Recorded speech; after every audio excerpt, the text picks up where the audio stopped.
parce que tu ne trouveras pas une personne qui veut le plus ton bien que ton père ou ta mère. Donc il est important de prendre conseil des parents. Mais lorsqu'on voit des parents qui s'opposent à un mariage, et au XXe siècle, au XXIe siècle, cela existe toujours malheureusement, des gens qui s'opposent à des mariages dans leur famille, tout simplement parce que, alors on a différentes situations, soit parce que la fille est une arabe et le mari est un noir, ou vice versa, soit parce qu'il n'est pas de la même nationalité, bien qu'ils soient tous maghrébins, ou encore au-delà de cela, ils sont du même pays, voilà qu'ils ne sont pas de la même tribu.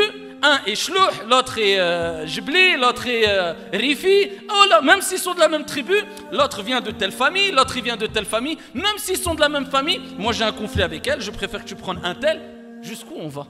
Est-ce que ça c'est un comportement digne du musulman qui a compris les textes prophétiques et coraniques, billahi alaykoum?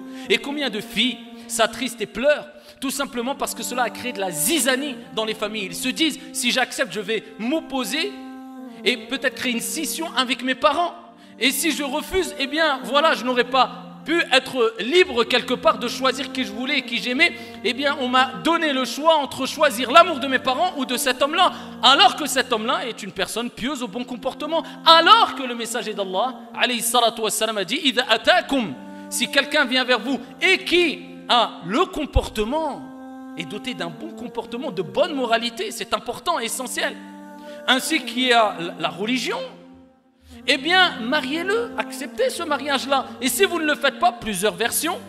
Et parmi les versions, eh bien, il y aura une grande fitna, de grands troubles qui vont se répandre sur la surface de la terre, à force de refuser ce type de mariage, alors qu'il n'y a aucune raison de refuser ce type de mariage. A-t-on oublié que les plus grands des hommes après les prophètes et les envoyés, tels que Bilal ibn Rabah, radiyallahu anhu wa arda, eh bien, a épousé, alors que c'était une personne qui était de couleur noire, Bilal.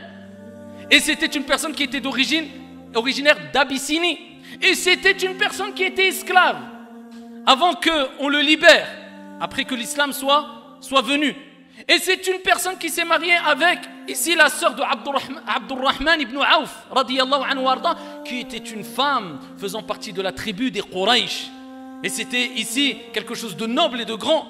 Et ils se vantaient de leur tribu. Et bien voilà que ici, elle a accepté de se marier, pas parce que cet homme était noir, pas parce que cet homme était un ancien esclave, pas parce que cet homme avait des origines d'Abyssinie ou je ne sais quoi, mais elle s'est mariée parce que l'homme, eh bien, réunissait des critères qui lui plaisaient, des critères de piété, de bon comportement, de bonne moralité. Elle n'a pas jugé l'apparence, mais elle a jugé le fond et ce que renfermait cet homme-là. Et c'est ce qui est important. Car le prophète alayhi salatu wassalam a dit dans Sahih Muslim, Allah Jalla wa Ala ne regarde ni vos biens ni vos apparences, mais il regarde vos cœurs et vos actions.